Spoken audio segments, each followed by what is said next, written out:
All right, guys, you guys have, you're at the bottom of the barrel because you're asking me to do the Sergeant of Arms. And so let's start off with our invocation. Pat Shears.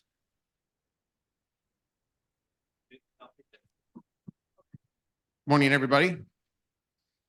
For those of you that may have had a scouting tradition in your family, you might know the Philmont Grace. The Philmont Scout Ranch is in New Mexico, almost 60,000 acres. And the Philmont Grace goes like this: for food, for arraignment, for life, for opportunity, for friendship and fellowship, we thank thee, O Lord. Amen. Oh, by the way, arraignment, anybody know what arraignment is? It's clothing.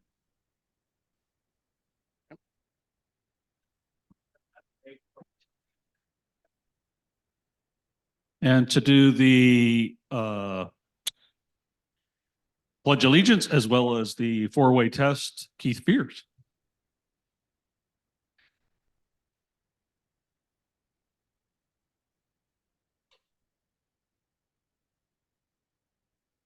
Good morning, everybody. If you could join me in our Pledge of Allegiance.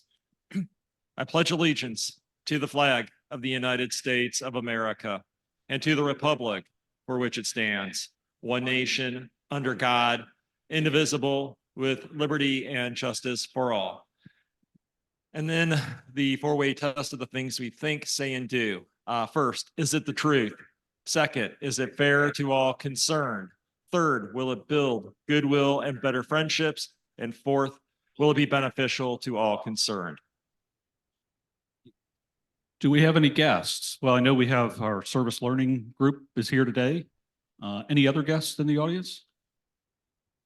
And with that, I will turn it over to our wonderful president, Terry Bortnick. Thank you very much. Good morning, Rotarians. Good morning, guests. Good morning, our wonderful service learning people. We always enjoy when we have a chance to hear from you. Just a few minor things today. Foundation Board of Directors meeting right after the meeting today. So please be there if you're on the board. Anyone is welcome, of course, always to attend any of the board meetings. So if you are interested in what is going on, then feel free. They would love to have you. Gala committee. We will be meeting again on March 29th from noon to 1 o'clock at the Community Foundation Boardroom, which is the yellow building right uptown. So anyone interested in what's going on with that? That's moving right along. I don't think Marilyn's here today, but that's, oh, there she is. You moved on me. Anyway, it's moving right along. Things are going well. So if you have a little time and want to help contribute to that, please stop in. Donations this month are to Grace House, which is the, it's a small facility, but they provide hospice care for those who have no one to take care of them or to even be there with them in their final days. So Grace House provides them with someone to be there with them and not let them be alone at that crucial time in their lives. So it's a really good foundation. So gift cards to local grocery stores and postage stamps for this group this month. So, and of course, cash is always accepted. I'll go shopping at the end of the month or buy postage stamps or whatever they would prefer. So with that, I will hand over the mic. Patricia, are you? Oh, you're doing service learning. That's right. Sorry, guys. Okay. Come on.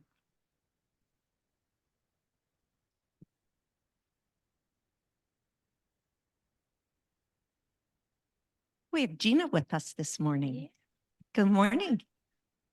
Yeah, that's right. I know.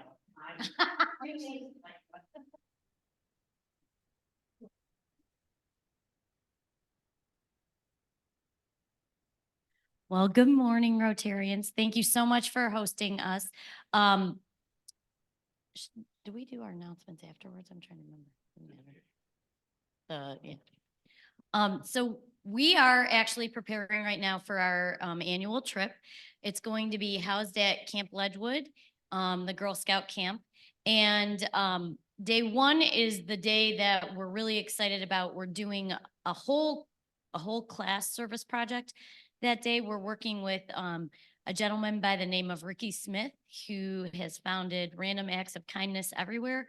And he is an individual who he grew up in Warrensville Heights, went to university school, found his way to homelessness at one point, had his last $20 and said, this is going to do other people a lot more good than it's going to do me. Bought a pizza and shared it with some homeless people. And that was kind of the inspiration for the work that he's doing right now. So he is organizing a service project with us where he'll come and talk about his experience on that first day. And we're going to assemble lunches and we're taking them to the homeless shelter down in Cleveland, both the women's and the men's homeless shelter. So if anybody is interested in being a part of that, that'll be, we'll start at 8 a.m. on April 15th at Camp Ledgewood. And then we have 2 days of service on Tuesday and Wednesday where the kids are doing mostly environmental service out in the greater Summit County area. So where most of our service is environmental. We are partnering with Trinity Church that works with First Congregational Church of Hudson, and we're doing kits for refugees that day too. So, I am pleased to be here today, though, to introduce you to two of our students. I'll choose the first one. I'm going to introduce you to Cameron. And she'll tell you a little bit about her service sites this year and where she's going to school. I had the privilege actually of having both these students last year in AP Language and Composition and in service learning this year. And in addition to that, I've had the great pleasure of knowing Cameron outside of school because she comes to Writing Club every Thursday. So she's a wonderful student and I can't wait for you to hear about her experiences. Hi, my name is Cameron Jagosinski. My first site this year was at Salvation Army Learning Zone, and that was pretty much a Head Start in Akron. And I got to work with the toddlers, which is definitely a lot. They're so cute, but you're dealing with multiple tantrums every day. So I learned a lot from them. And I have so much respect for teachers and parents now who deal with that because that's a lot and it's very exhausting. And I was only there twice a week. But I learned so much through them and they're just so sweet and always want love and attention. So I'm glad I got to kind of give some of that to them. And now my current site is Helen G. Arnold, which is an Akron public school. And I work with the intervention. So we pull out kids with like ADHD and autism, and we get to work with them with giving them some extra support. It's very interesting because I kind of get to see how like the toddlers kind of grow into be like 4th and 5th graders because they're from like the same population. I've really enjoyed my time there. I have a great teacher I'm working with and I've learned so much from her. And she's just, yeah, she's amazing. And like how she handles all these different kids with their different situations they have going on is really inspiring. And they're just the same as the toddlers and they just want attention. Like they always come up and ask me for hugs. And I'm like, you're a 5th grader, but you're still like so kind and so willing to like open up and have hugs. And like, they're just so sweet. So yeah, I've learned a lot from them and it's been really great. I will say one of my favorite stories was at Salvation Army, and one kid, his name was Zeke, and he definitely threw a lot of tantrums, and I was trying to like kind of stop that from happening one day. And after lunch, they always throw out their food and then go and line up to the bathroom. And he just was not having it one day, and he just would stomp his foot whenever I asked him to do it. So I went over to his tray and I was like, Zeke, can you help me? It's too heavy. I can't lift it up on my own. And he comes running across the room and like carries it over, and he goes through his day like perfectly fine. So that was really good to know that like I'm kind of making an impact with them too, and that they can like trust someone and work with someone too. So yeah, I've learned a lot and I've really enjoyed my time at both these sites. I've learned just how these kids who kind of grow up into different scenario have such different things going on in their lives, but they just want the attention that they deserve because sometimes they're not getting that. So yeah, it's been a lot of fun. And now after high school, I plan on studying architecture at either Ohio State or Virginia Tech. I'm not sure which, but I plan to do that. And then I also plan to continue dance because I've done that my whole life. So yeah, thank you.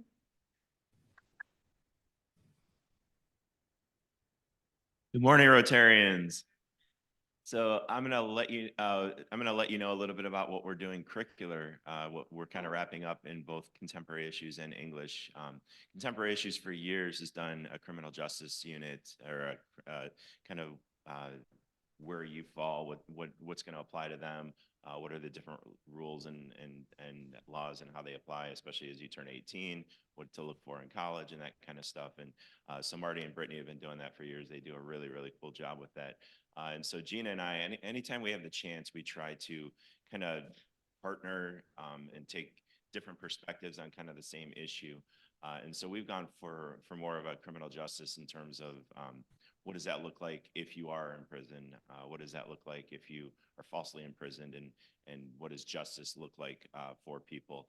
So we had kids, they chose between Brian Stevenson's Just Mercy or Anthony Ray Hinton's The Sun Does Shine.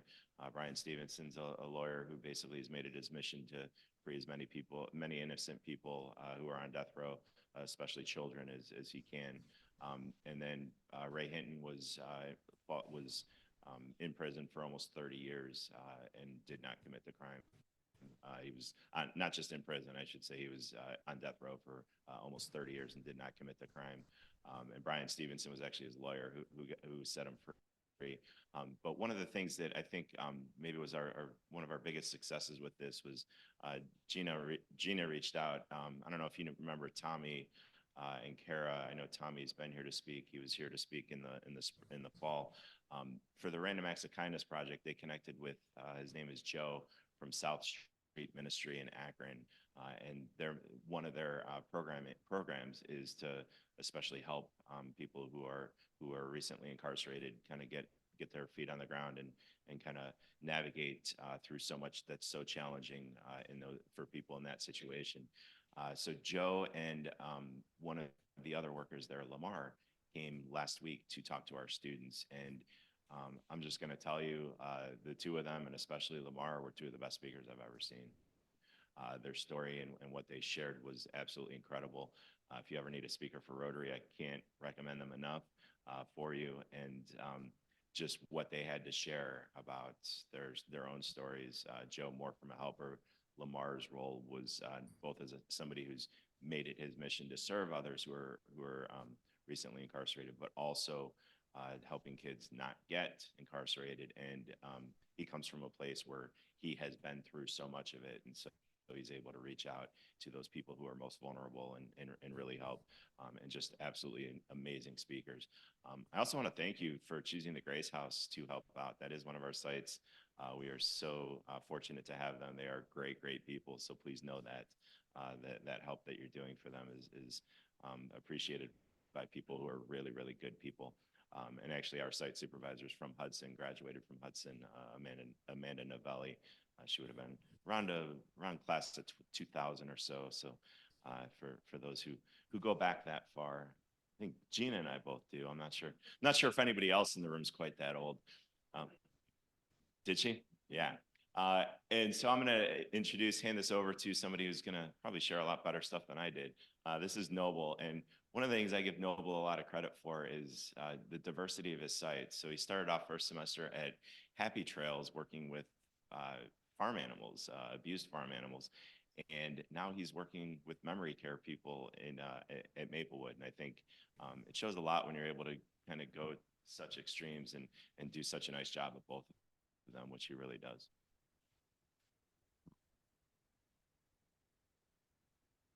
Yeah, so my name is Noble Jones. Like Mr. Cosman said, the first semester I was at Happy Trails Farm Animal Sanctuary, where majority of the work was just behind the scenes, cleaning out stalls, making sure everything's ready for when they do get new animals in. It was a lot of just labor, That's the majority of the work there that is there and on any farm. But this semester I'm at Maplewood in Twinsburg, and I work in memory care, and it has been vastly different. Going into it, I was very hesitant. There's a lot of stigmas around people with dementia and stuff like that, and I didn't really know what to expect. But my supervisors there, they do a great job at just teaching me more about the disease and how to interact around these people, and remembering that at the end of the day, they are people. I think that's the biggest thing. So I've actually really enjoyed it. I've gotten to meet a lot of really great people and hear a lot of really good stories a lot of times. And I think I'm just very grateful to have the opportunity to be at both places where I can learn how to deal with animals, and then also now flip-flop and deal with people who are at the end of their lives, but still trying to make them happy and just know that they're loved while they're still around. There's a man named Alan at my site right now, and he loves to talk about sports. He played every single sport when he was younger, went to University of Notre Dame in South Bend. He makes that very clear. And he played football there and baseball, and just he loves sports. And he remembers me as the runner because I told him one time that I run. And every time I walk in, he remembers me and he calls me the runner. And he doesn't know my name, but he knows that I share a connection through sports with him. So no matter what, he's gonna remember that, and he does. And I think just like that interaction every time I go in is so valuable to me, because by him showing that he knows who I am, I know I'm making a difference and I'm making an impact in his life. And yeah, I just think it's been a really valuable experience being at Maplewood. And then as for next year, like Cameron, I'm studying architecture at Kent State University, and I'm gonna try to run for the team, but if it doesn't happen, it doesn't happen. So yeah.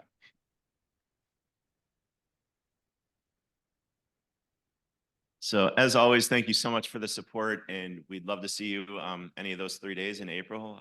And please reach out if you have any questions about that, or if there's anything coming up. The last thing I will mention is, and I know a couple of you have asked about this either last time we were here or this time, we are hoping to have everybody, we are hoping to welcome as many people as who would like to come in for that end of the year kind of packet that we've talked about before. And it's just an opportunity for you to sit down in small groups on one day with our students and just kind of talk about what are some meaningful lessons that maybe would be helpful to pass on to them.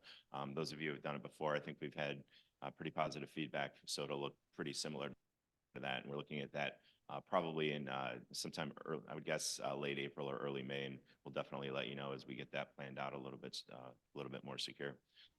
So thank you so much for having us.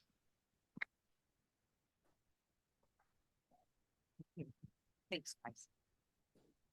Thanks so much. 2 more of our wonderful Hudson students on their way. We'd love to see it.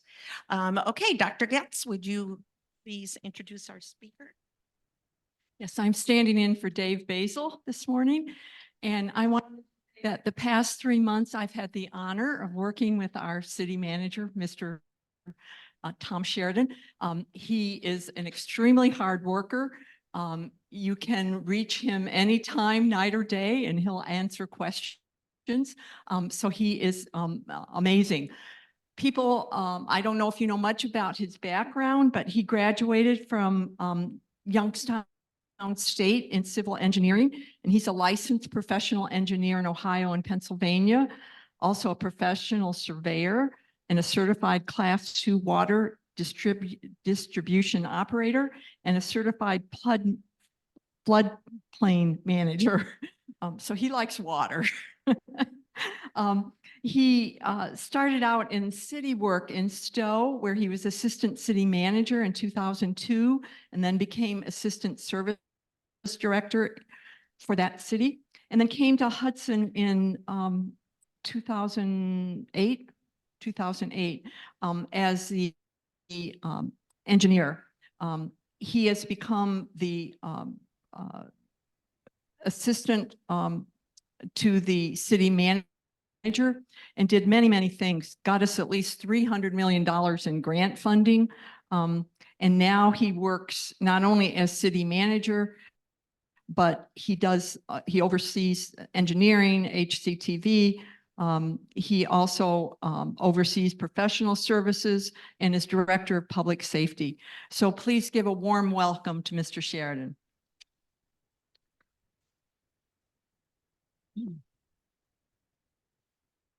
Morning, everyone. Thank you, Noah. I see we got the PowerPoint. I'm going to stand here if that's okay, so I can see the screen. Hudson, I have to say, it's a great city, and a lot of people, I think, in Hudson take it for granted. And I never have. I've never become complacent, and I think that's one of the things I will continue to always do. I want to see it be a better place. I know all of you do, but I sometimes just want to always start off that people don't realize how envious other communities are of Hudson. And that's because of all you, everyone that's watching this, the public and everybody. And I mean that from my heart. The schools are great here. Everything is great. There's really, a lot of things that we should be proud of. So this is an abbreviated portion of my the State of the City I did a couple of weeks ago in February. And Noah, if you can go to the next slide. This is our 225th anniversary this year. So David Hudson, came here in 1799 and actually found the corner of his town, which is at the southwest down by Seasons Road and State Route 8, which was kind of ironic during the State of the City that Western Reserve Hospital was sponsoring our State of the City with the chamber. And the building that they just built down there is literally their southwest property corner is that corner.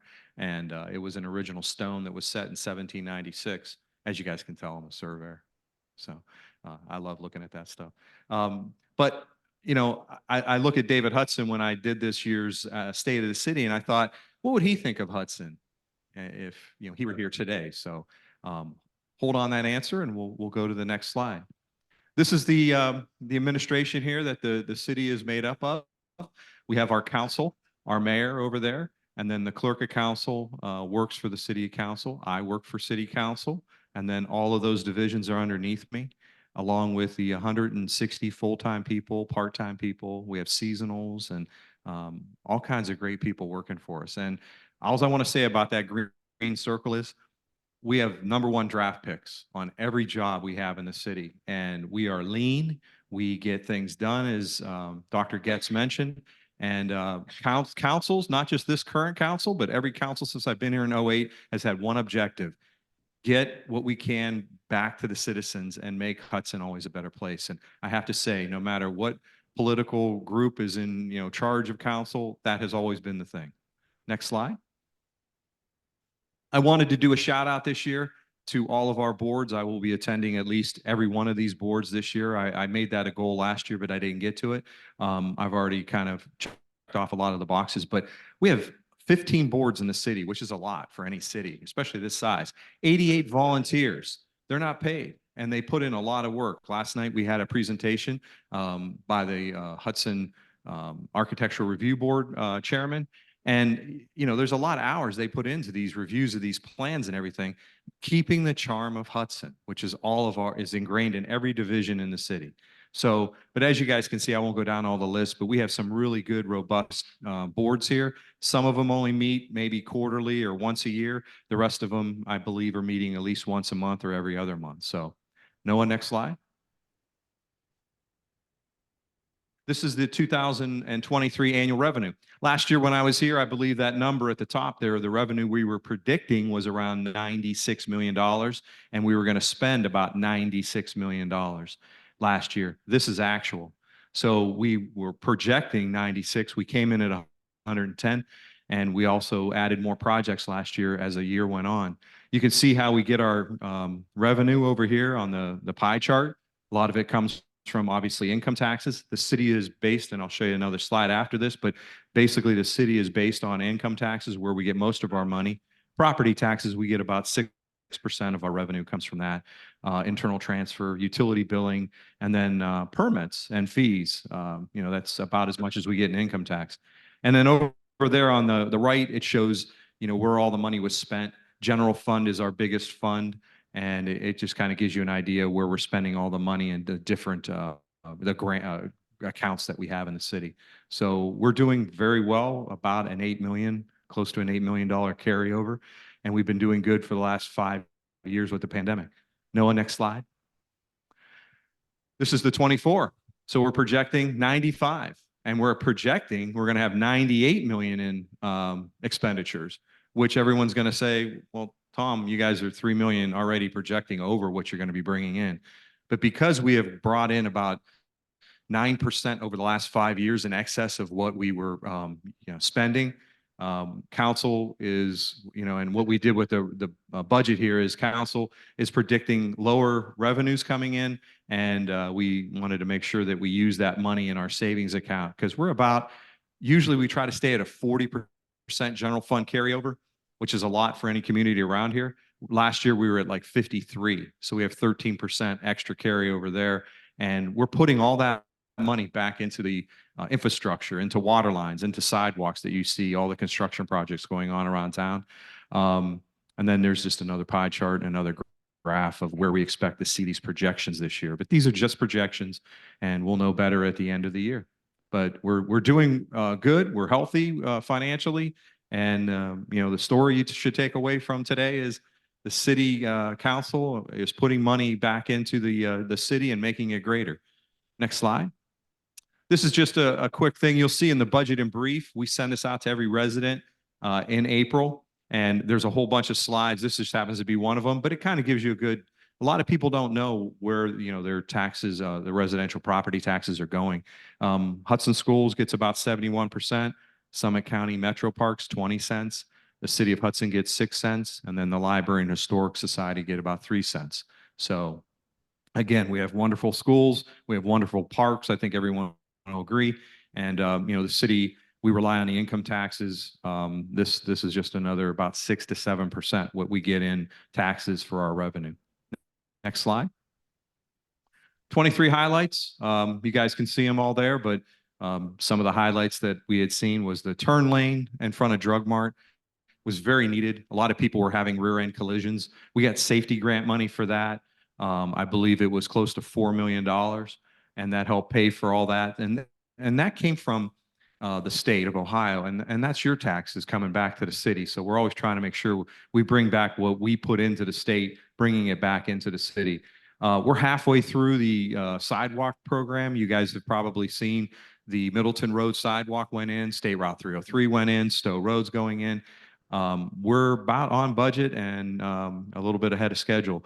It was $20 million initiative during COVID that council wanted to do.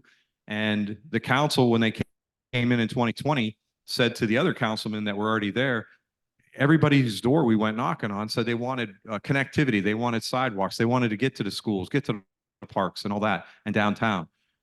So they created that initiative. So we're basically spending about $4 million on sidewalks in the last 5 years or last 3 years, and then, continue through 2025. Before that, we were probably spending about $150,000 on sidewalks. So it's really a great program. We've had a lot of great success, and a lot of people are very happy about it. We installed 2 quiet zones at the railroad crossings, which stop the trains basically from blowing their horns all night long.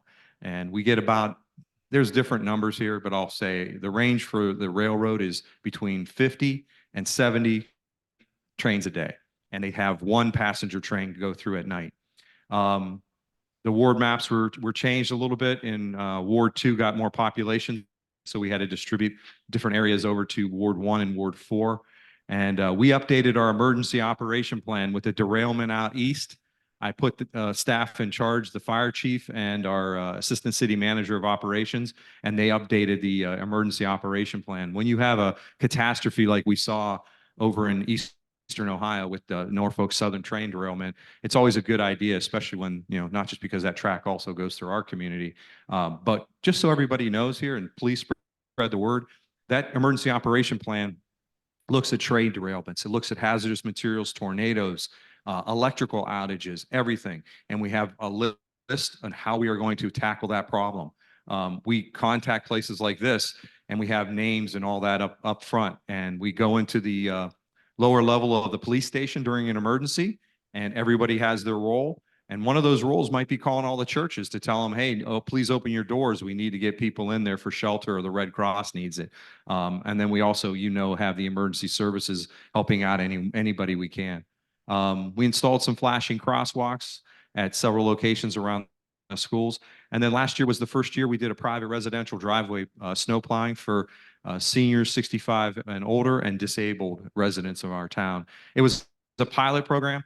I wanted to also have sidewalks being shoveled, because if you have a detached garage, what good is it to get your driveway plowed if you can't get to the garage from your door? So those are things that I did that with a mayor in Stowe years ago, and I think around 2005.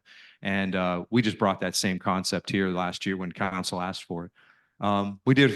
We are looking at water system expansions into the former township, but we've gone through 3 of those neighborhoods, and they are not interested. I just got one report yesterday. They're not interested. They want to stay with their wells.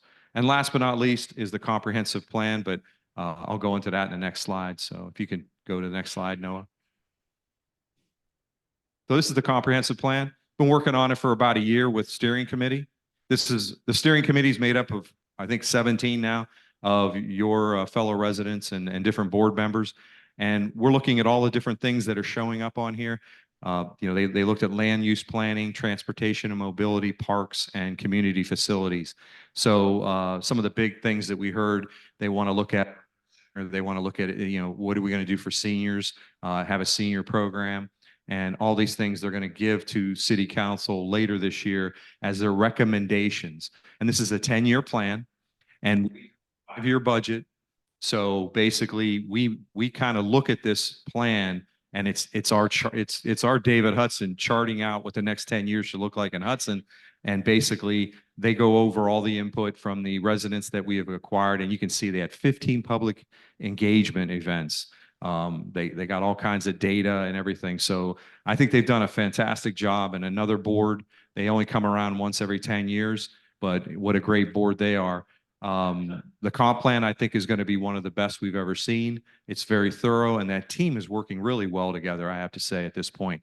One other item on this before we go to the next slide is the charter review is next year. So we'll be doing that's the city's legislation and what we stand on. It's a little book about 25 pages long, but basically we have to go to the voters for any changes to the charter. And we'll be having a charter review committee in January set up for that. That'll be in 2025. So if there are any charter changes, they'll go to the general election in 2025. Next slide. Economic development, real quick on this. 24 businesses came to our town, some small, some big. You can see some of the new improvements that you're seeing in a skyline in Hudson. That is the hospital in the upper corner there, down on Seasons Road that Western Reserve Hospital built. Peg's Foundation should be open, I believe, this year. It's coming along better now than it was sort of at the end of last year. And Acme invested about $7 million in that store in Hudson. So those are all good things that they still see, a viable city that we have, and everybody seems to still want to come here. We have Hudson Community Living going on South Oviatt and a couple other projects. As you can see, we have a lot of medical going in too, which is great.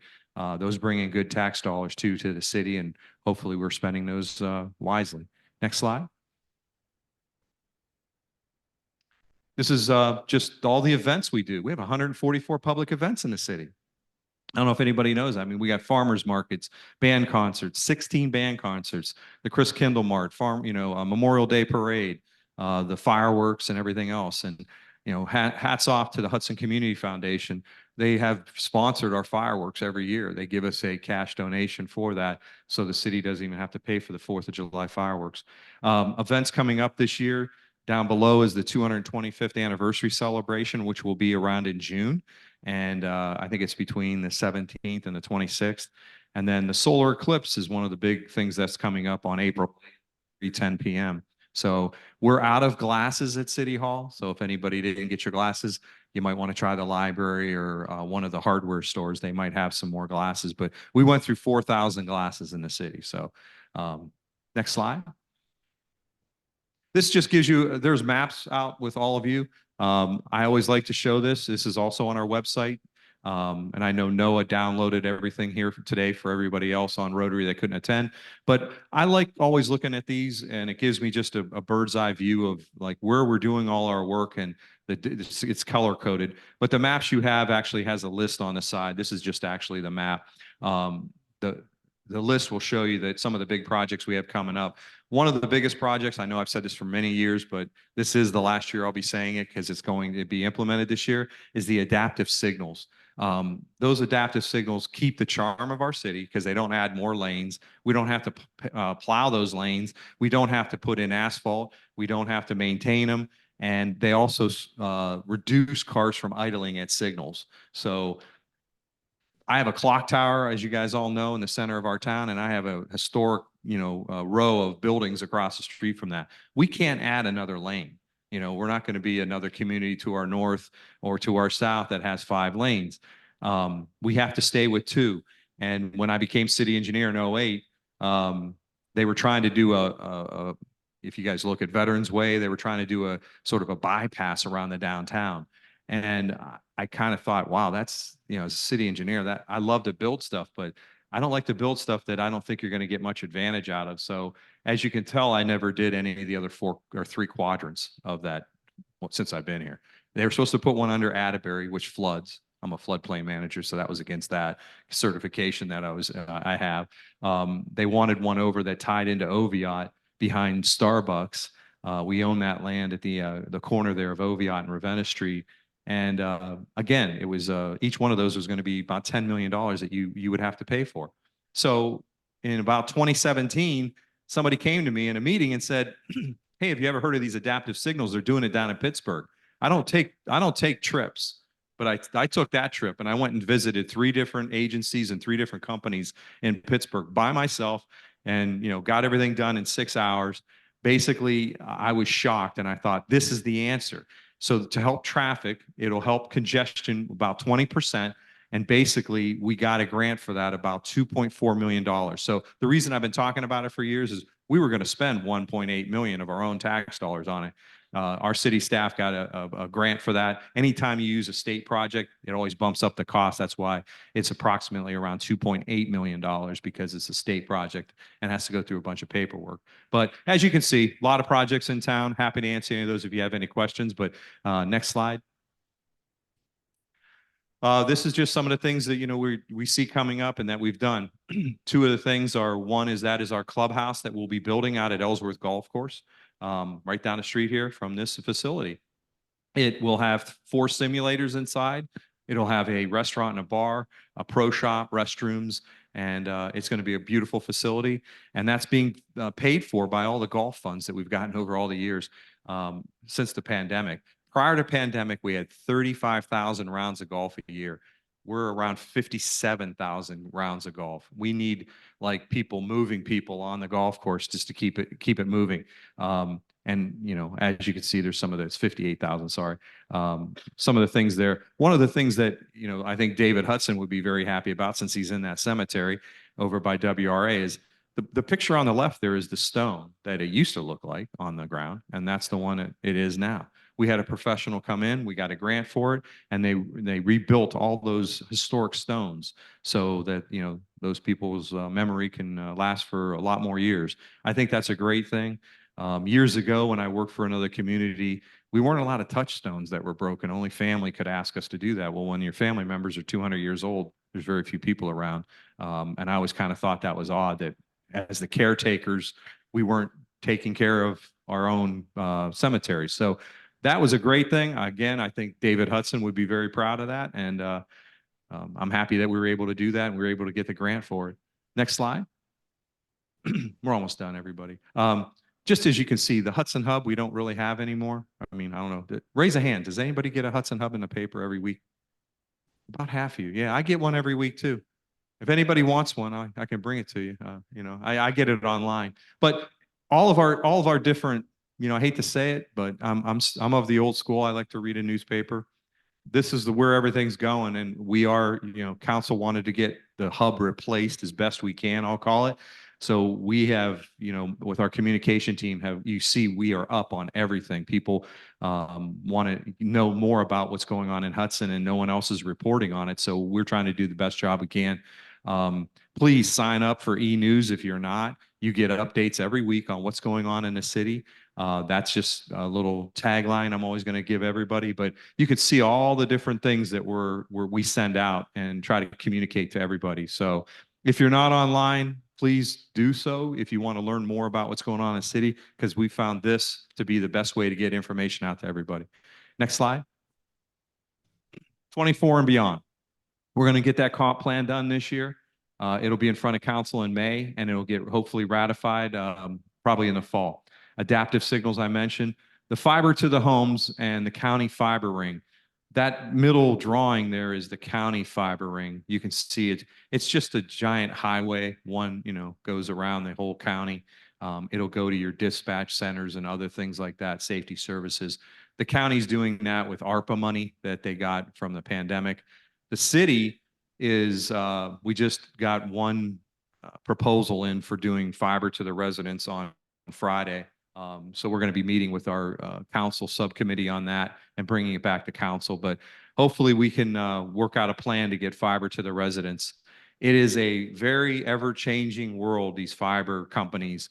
The company that we had agreed upon last year in November had to pull out by January because they got bought out by another company.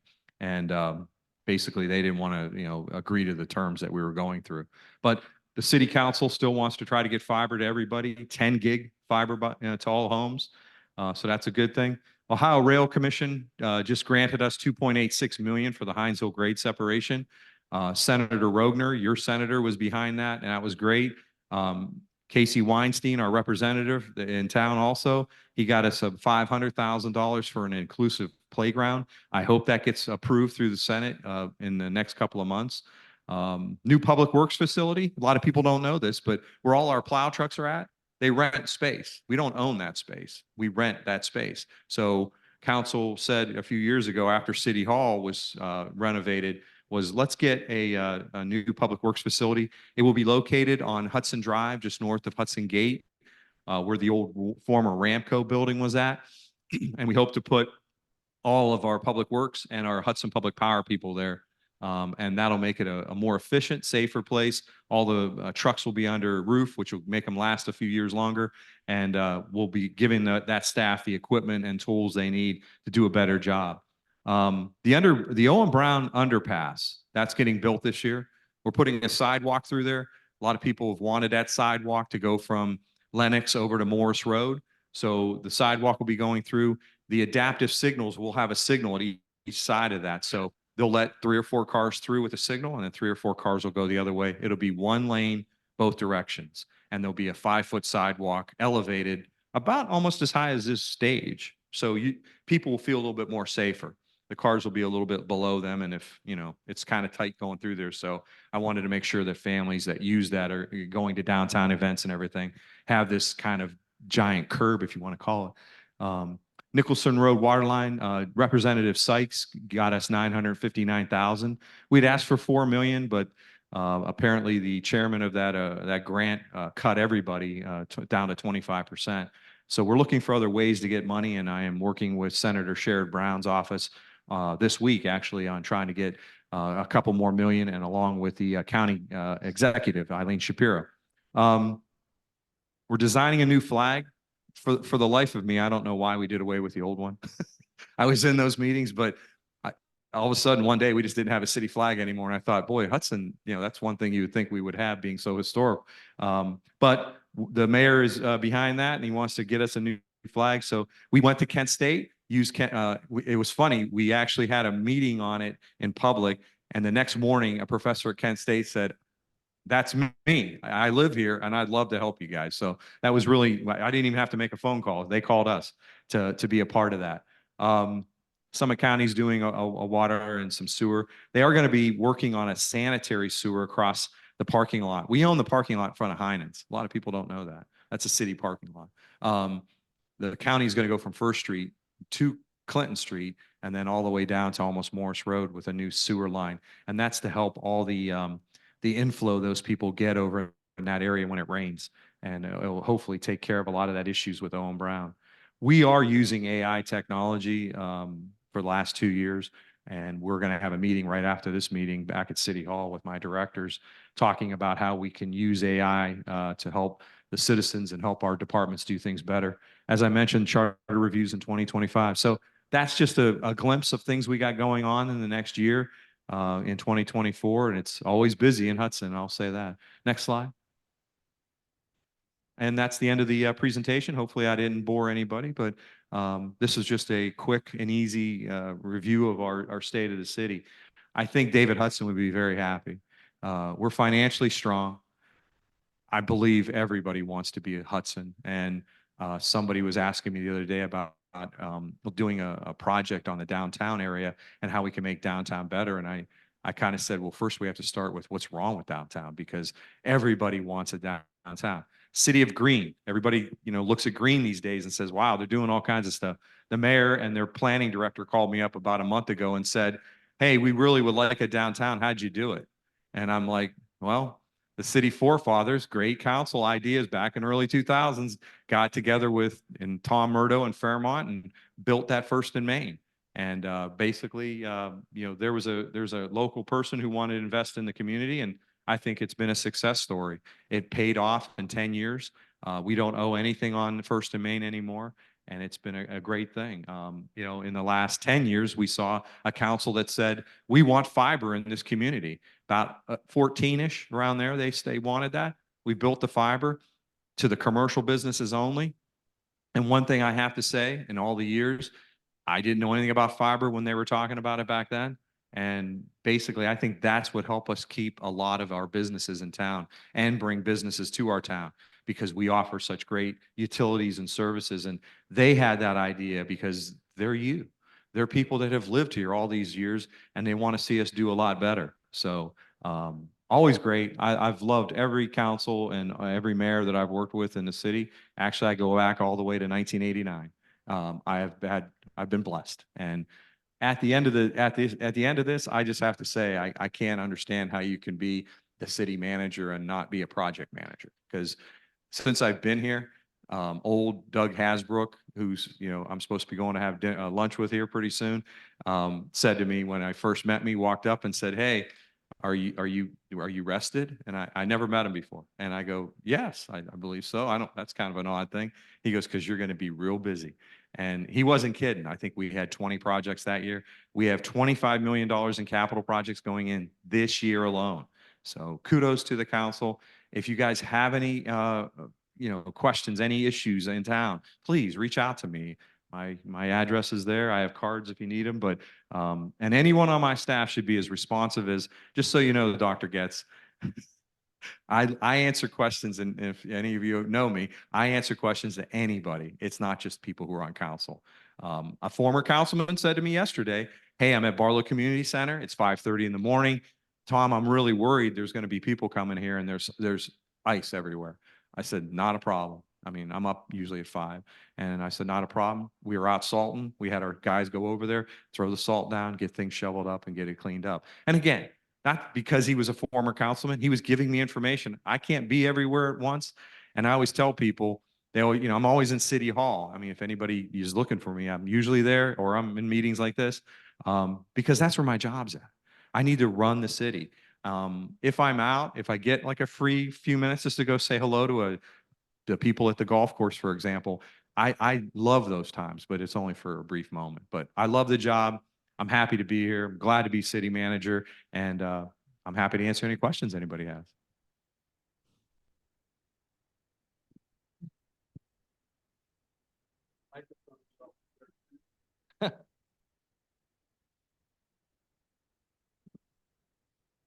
Just curious what the process is for deciding where sidewalks go. In 2020, we had a citizen committee. It was on Zoom, which I didn't think was ever going to work, and it did. And the council members were all on there, and we went to each of the different wards, and then we also did, I believe, at large ones. They brought in their own residents. And they talked about, you know, we put the map up like you saw, and they would talk about where they thought they should be. And afterwards, I honestly got to tell you, we spent about 8 months on that. And we had $20 million in infrastructure projects. You guys heard me tell you, I was spending about 150 before that meeting. At the end, let's do them all. Tom, can we do them all? And I said, well, yeah, but over how many years? And they were like, 5 years, can we get 4 million a year? And I said, sure. And I literally got out of that meeting the next morning and went to my finance director, and I was walking by the AED on the wall, and I was going to take it in and say, hey, you know, in case you need this in a minute, council just approved $20 million in 5 years in sidewalk. There's no way. I go, yes, they are. And we have, and we're under budget, but that's how they were determined, by the citizens and by our council. Where is the best place? Starting with just a couple of the requirements. Is it going to connect us to downtown? Is it going to like, if you had 2 sidewalks and you had a gap, they took priority. They had a ranking system. Is it going to go to, is it near the schools? Is it going to get to people to parks? So schools, parks, and downtown were the 3 places that they would like to see these sidewalks go. And then when I first did the sidewalk connectivity, again, it never got off the ground in 2012. They wanted the cross, we called it. And it was 303 and 91. Can we just get sidewalks on 303 and 91 and get people on, you know, all the way from the Twinsburg Township to Stowe, all the way from Boston Heights over to Streetsboro? And it was monumental. Nobody had, I guess, the guts to take on that kind of a financial. It's all local money, by the way. We're not getting any grants for that. There's really very few grants out there for new sidewalks, but that's how they came up with the plan. And I agree with it. I think, all 303 will be done later this year. And then all 91 has been done. And then all these other roads like Middleton up by the schools and everything have been done. So I think it's been a successful project. Thank you. Hello. I have a question about the comprehensive plan, which I know is still in the draft stage. Specifically the community center, HCER, which is our community recreation through the schools, was established back in 1976. And they just, at their February 12th meeting of the school board, added another position to help with more adult programming.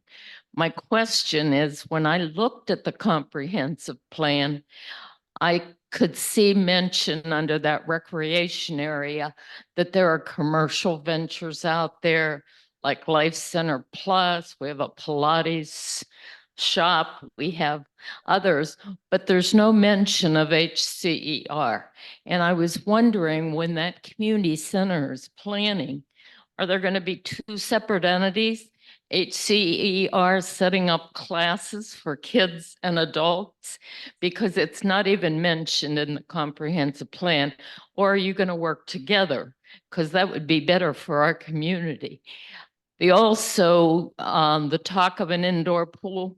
We already have a public indoor pool at 80 Cooper Miller, which was just renovated with public funds.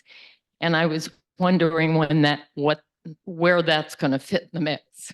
Great questions. The rec center could be everything from over here to a couple of rooms for community, all the way to an outdoor water park, so basically they range. If you look at anyone's in the area, I think Beechwood is building a $90 million rec center. They're going to have an outdoor water park, indoor pool, outdoor pool. The comp plan, just so everybody, takes this away. The comp plan is just, they don't get into the details of things. They just say, for this, to answer your question, should we look at a rec center? And they're saying, yes, you should. And all of those ideas that you brought up, should we bring HCR together? And I agree with you. And I think everybody on the committee agrees that we should work collaboratively on that with the schools. Most communities have a parks and rec center.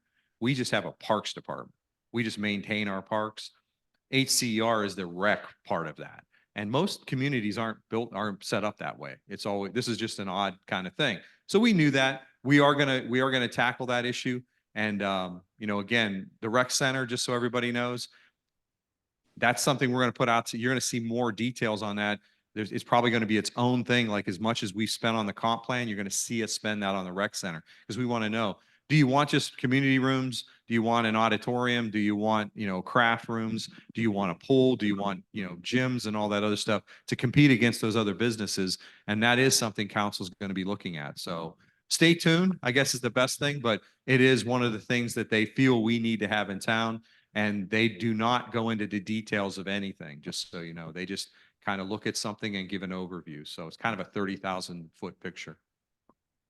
More? Phil Tobin, I just want to thank you for your presentation today. I've lived in Hudson for 64 years, and I have to agree with you.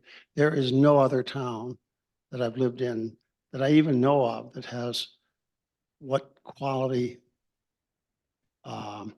community it really is and how much it means to people. So congratulations. I'm very happy with that. Hey, Noah, could you change that go back to that last slide where you showed David Hudson, please?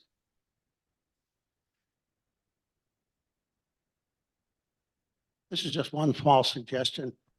Since you're city manager, I think you may perhaps want to, let's go to the last slide on there where it shows a picture of David Hudson.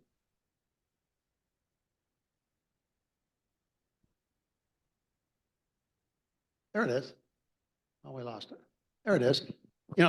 Since you're city manager, I think you ought to consider wearing a beard like that. I mean, I think you'd be perfectly for that. Yeah, it'd be a great. Let me carry on the tradition of David Hudson with. It's all yours. No, I'm not going to kid you. A funny joke. Has anybody watched, Dr. Getz? You saw it. Was I growing a beard? I tried. I couldn't grow it long enough and it wasn't filled in. Mimi knows, she saw me for about 2 months and everybody was like, hey, I like the beard. You growing a beard. I didn't tell them why because we had started on our State of the City back in late November around Thanksgiving. And I saw this picture of him. The mayor wants to do a bust of David Hudson and get it at City Hall. That's a program he's looking into. So, but yeah, see, I already got my head. I think you ought to at least adopt that stern look on your face. Next thing I want to mention, these are just small things, but there is a traffic issue as you exit Heinens, which I think is a potential accident area. I don't know how to solve it, but that's one I think you ought to address. And I'm sure you're aware of it. Yeah, you know what? That's great. We did look at that and we did submit it to council about a plan of a new driveway going into that parking lot. That is, again, as our parking lot. Heinens obviously uses it for the majority of people, but the traffic issue and, Tom Vince was in an accident. Yes. I think maybe 6 months ago. And I was right away, my phone blew up and I was alerted of it. I just saw Tom the other day at Yours Truly. If anybody ever wants to find Tom, he's always at Yours Truly at noon. And I was with the mayor and I said, we need to get some information about David Hudson. But long story short, we did look at that and they are going to be implementing a new traffic driveway there to make it safer. But that's great. Thanks for bringing that up. It is as you exit the lot, it's a risky thing. You just can't see cars where they're coming from. Yes. Next thing is, and this is something personal to me, it's something I think we have a great asset in Hudson, that's our cemeteries. But I wonder if there's a way where I could meet with some of the folks at the cemetery, because I think there's some long range things that they might want to do in terms of maintenance and straightening out statues and doing some maintenance on the property. Is there anybody I could work with on that, just to at least brainstorm with them how they might be able to? And they may not have solutions. You may have to add more people. I don't know, but the cemetery needs a little bit of attention. No, I'm talking about Merkley. Yeah, we have Trent Wash is in charge of that from staff, but we also have a cemetery board too. But I will get you, I'll give you my card and then Wonderful. If you can send me an email, I'll have Trent contact you later today. Terrific. All right. Terrific. Yeah. And maybe there's a way where we get the garden club involved in it too, to perhaps maybe spruce up the entrance to the cemetery from 91. And they do a wonderful job too. I didn't put a shout out to the garden club, but they are great. They're great. Great. Thanks again for the job you're doing. Yeah. Thank you, Mr. Toad.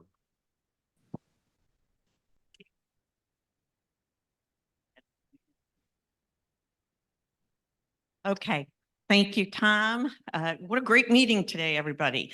So I am going to have Tom draw our big winner payout, $6 today. Get ready, folks. All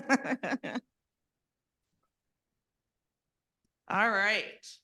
614085. Oh. Catherine's the big winner, and we have a jackpot of $174 also.